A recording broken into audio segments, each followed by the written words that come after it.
Welcome back to Plutus IAS. आज हम botany optional की जो कॉम्प्रिहेंसिव सीरीज बना रहे थे उसकी आज लेक्चर 3 है और आज हम डिस्कस करेंगे प्रायन एंड प्रायन हाइपोथेसिस। ठीक है, पहले समझ लेते हैं प्रायन है क्या। प्रायन, ठीक है, प्रायन एक प्रोटीन पार्टिकल है। ठीक है, it is a protein particle and it is infectious. It can cause disease. Okay, it is a protein particle which is infectious. It can cause disease. और इसमें कोई भी जेनेटिक मटेरियल नहीं होता है। इसमें कोई भी जेनेटिक मटेरियल नहीं होता है। ठीक है, समझ में आ गया। ये मेनली कौन सा डिजीज कॉज करता है? Neuro degenerative disease. कौन सा डिजीज? ये कॉज करता है, 1 सेकेंड,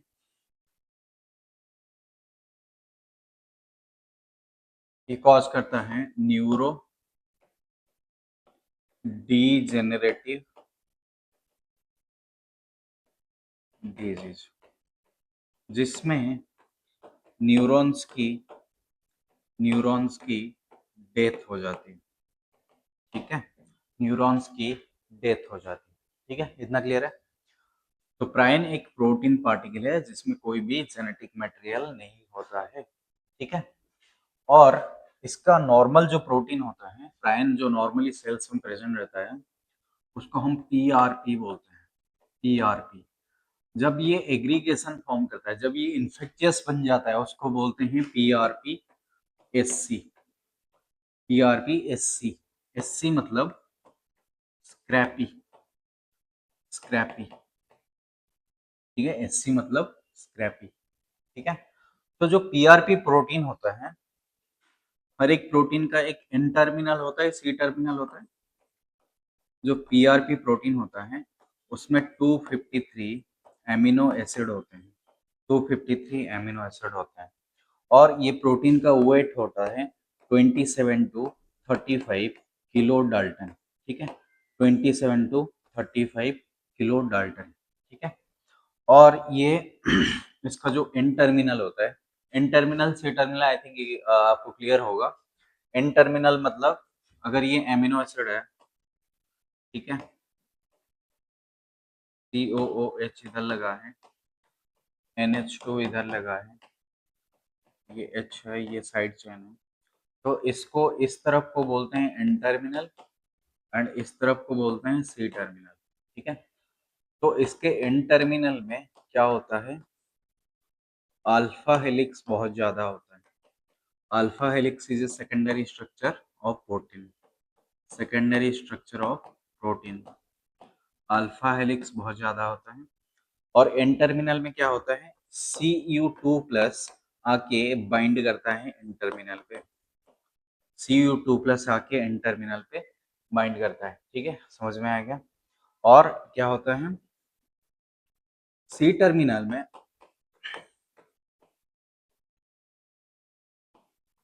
बीटा सेट्स ज्यादा होते हैं। बीटा सेट्स ज्यादा होते हैं। ठीक है, बीटा सेट्स ज्यादा होते हैं। तो ये पीआरपी जो प्रोटीन होता है, नॉर्मल प्रोटीन, ये काम कैसे करता है? ये कैसे अपने आप को एग्रीगेट करके इन्फेक्शियस बनाता है, वो बताता हूं मैं। ठीक है, जो पीआरपी प्रोटीन होता है वो क्या करता है? This is a misfolded protein.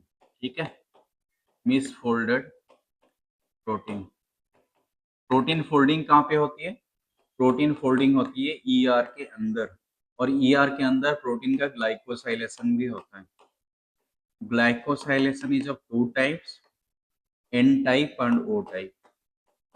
N type and O type. N type किस में होता है? अस्पर्जिन रेसिड्यू के नाइट्रोजन पे एन टाइप ग्लाइकोसिलेशन होता है।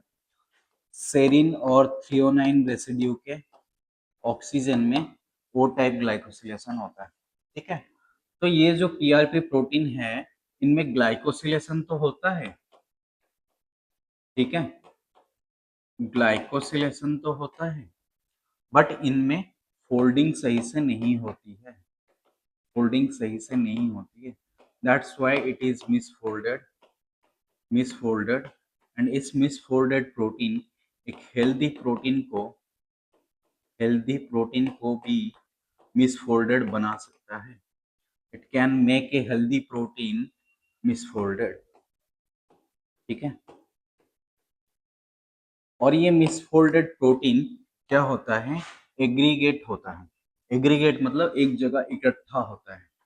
एग्रीगेट होता है. जब ये मिसफोल्डेड प्रोटीन एक जगह एग्रीगेट होता है तो ये बनाता है प्लैक. ये बनाता है plaque. And this plaque is called amyloid plaque. Amyloid plaque. और ये प्लैक की जो लार्जेस्ट स्ट्रक्चर होती है उसको स्क्रैपी एसोसिएटेड फाइबर्स बोलते हैं. Scrapie associated fibres. और ये स्क्रैपी एसोसिएटेड फाइबर्स क्या करते हैं? न्यूरॉन्स में वैक्यूल्स फॉर्म कर देते हैं. वैक्यूल्स फॉर्म कर देते हैं स्पेसिफिकली इन सिनेप्सिस.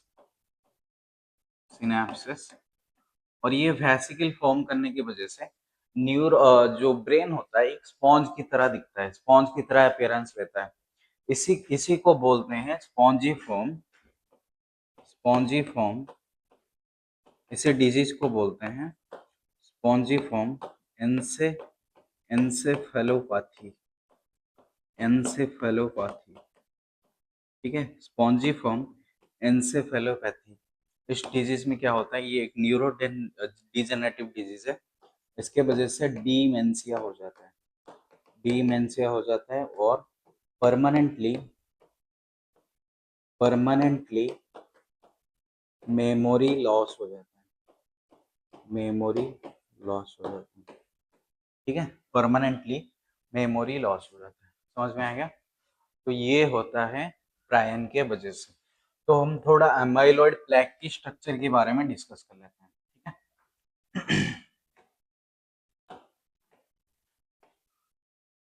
जो एमाइलॉइड प्लैक है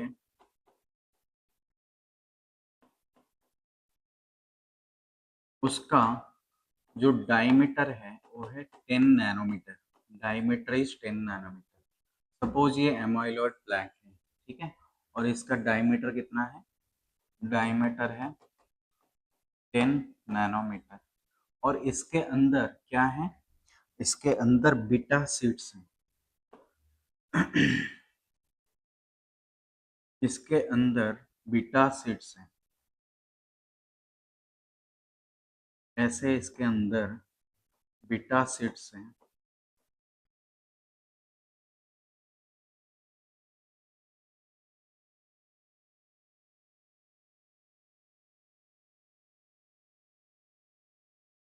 अगर ये ग्रोइंग डायरेक्शन है इस फाइबर की तो बीटा सीड्स उसको क्या करते हैं? परपेंडिकुलर में रहते हैं. परपेंडिकुलर मतलब 90 डिग्री में रहते हैं. बीटा सीड्स इस डायरेक्शन में होता है और फाइबर इस डायरेक्शन में ग्रो कर रहा है. तो ये दोनों 90 डिग्री पे होते हैं. ठीक है. और बीटा सीड्स के अंदर क्या होता है? हाइड्रोजन बॉन्डिंग होता है. सबको पता है बीटा सीड्स के अंदर हाइड्रोजन बॉन्डिंग होता है. ये जो मैं डॉट डॉट बना रहा हूँ ये हाइड्रोजन बॉन्डिंग है. और यही हाइड्रोजन बॉन्ड्स इस स्ट्रक्चर को स्टेबलाइज करते हैं. स्ट्रक्चर को स्टेबलाइज करते हैं. ये है एमाइलॉइड फाइबर या एमाइलॉइड प्लैक की स्ट्रक्चर. ठीक है. उसके बाद हम देखते हैं स्क्रैपी एसोसिएटेड फाइबर की structure. Scrapie associated fibre. Scrapie associated fibre की स्ट्रक्चर. इसमें क्या होता है? लॉन्ग फाइबर्स होते हैं. लॉन्ग फाइबर्स होते हैं. इनकी length almost rod like fibres होते हैं. ठीक है. इनकी लेंथ 100 टू 200 नैनोमीटर होता है. लेंथ 100 टू 200 नैनोमीटर होता है. और इनका विड्थ जो होता है 10 to 20 नैनोमीटर होता है, 10 to 20 नैनोमीटर होता है, ठीक है। तो ये हो गया स्क्रैपी एसोसिएटेड फाइबर और ये हो गया एमाइलॉइड फाइबर, ठीक है, एमाइलॉइड फाइबर, ठीक है। अभी इनमें क्या होता है, ग्लाइकोसाइलेशन होता है। क्या होता है इनमें, ग्लाइकोसाइलेशन होता है, ग्लाइकोसाइलेशन। कुछ प्रोटीन्स इनमें से अनग्लाइकोसाइलेटेड रहते हैं, अनग्लाइकोसाइलेटेड, और कुछ प्रोटीन इनमें से ग्लाइकोसाइलेटेड रहते हैं, ग्लाइकोसाइलेटेड। और जो प्रोटीन ग्लाइकोसाइलेटेड होते हैं उनमें N linked and O linked both both glycosylation होता है, ठीक है। स्पेसिफिकली मैं अगर बता दूं तो एन लिंक्ड किस में होता है, एन लिंक्ड ओनली ईआर में होता है, और ओ लिंक्ड किस में होता है, ओ लिंक्ड गोल्गी में होता है। बोथ गोल्गी में भी एन लिंक्ड होता है, ठीक है। गोल्गी में एन लिंक्ड भी होता है, ओ लिंक्ड भी होता है, बट ईआर में क्या होता है, ओनली एन लिंक्ड होता है, ठीक है, ओ लिंक्ड नहीं होता है। तो ये हो गया प्रायन की स्ट्रक्चर, ठीक है। उसके बाद देखते हैं प्रायन किस किस चीज से रेजिस्टेंस है। प्रायन जो होता है एक प्रोटीन है, तो हम प्रोटीएज को यूज करके इसको डिग्रेड कर सकते हैं। प्रोटीएज क्या करता है, इसको डिग्रेड करता है। तो प्रोटीएज अगर यूज करेंगे तो ये डिग्रेड नहीं होता, तो ये प्रोटीएज रेजिस्टेंस है, प्रोटीएज रेजिस्टेंस। ये हीट रेजिस्टेंस है, ये यूवी रेजिस्टेंस है, और ये फॉर्मलिन जैसे केमिकल से भी रेजिस्टेंस है, ठीक है। तो ये बहुत ज़्यादा रेजिस्टेंट प्रोटीन है जो कि इन्फेक्शियस प्रोटीन है और ये डिजीज कॉज कराता है, ठीक है। और स्पेसिफिकली ये न्यूरोजेनेटिव डिजीज कॉज कराता है। तो हाइपोथेसिस किसने दिया था, हाइपोथेसिस दिया था स्टानले, स्टानले बी प्रूसिनर ने, प्रूसिनर ने इन 1997 उसके वजह से उनको नोबेल प्राइज मिला था, नोबेल प्राइज मिला था इन 1997 इन मेडिसिन एंड फिजियोलॉजी, फिजियोलॉजी, ठीक है। नोबेल प्राइज मिला था और उसने ये बताया था कि जो प्रोटीन होता है it is a no infectious protein which can cause aggregation, and this aggregation can cause disease, neurodegenerative disease like Alzheimer, dementia, this can cause disease। so यही इसने हाइपोथेसिस में बताया था और इसके लिए इसको नोबेल प्राइज मिला था। तो हमने प्रायन क्या होता है, प्रायन की structure, amyloid fibril scrapie associated protein, और प्रायन कैसे डिजीज कॉज करता है, और प्रायन पीआरपी पीआरपीएससी में कैसे कन्वर्ट होता है, ये मैंने बता दिया, ठीक है। तो ये था प्रायन एंड प्रायन हाइपोथेसिस, एक छोटा सा टॉपिक, इसमें से क्वेश्चंस आते हैं। तो एक क्वेश्चन लिख सकते हो मेंस के लिए जो आप प्रैक्टिस करोगे ऑप्शनल के लिए, right the structure of प्रायन, प्रायन with a detailed diagram and also explain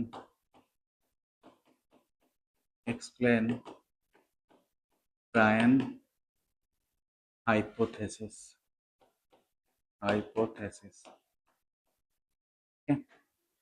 तो ये क्वेश्चन आप लिख सकते हो, 10 मार्क करें। इसमें इंट्रो में क्या लिखोगे, प्रायन क्या है, ठीक है, जो मैंने बताया। इसमें लिख सकते हो स्टानले बी प्रूसिनर ने क्या बताया था, ठीक है। उसके बाद प्रायन की पीआरपी की स्ट्रक्चर, पीआरपी एससी क्या होता है, एमाइलॉइड फाइबर की डिटेल्स एंड उसके स्ट्रक्चर, और स्क्रैपी एसोसिएटेड फाइबर्स की डिटेल्स एंड स्ट्रक्चर, ये चार आप मेंशन करोगे। उसके बाद कंक्लूजन, ठीक है। कंक्लूजन, कंक्लूजन में आप क्या करोगे, प्रायन के बारे में जो रिसर्च चल रही है उसमें से कोई भी एक पॉइंट आप उठा के लिख दो, ठीक है। जैसे कि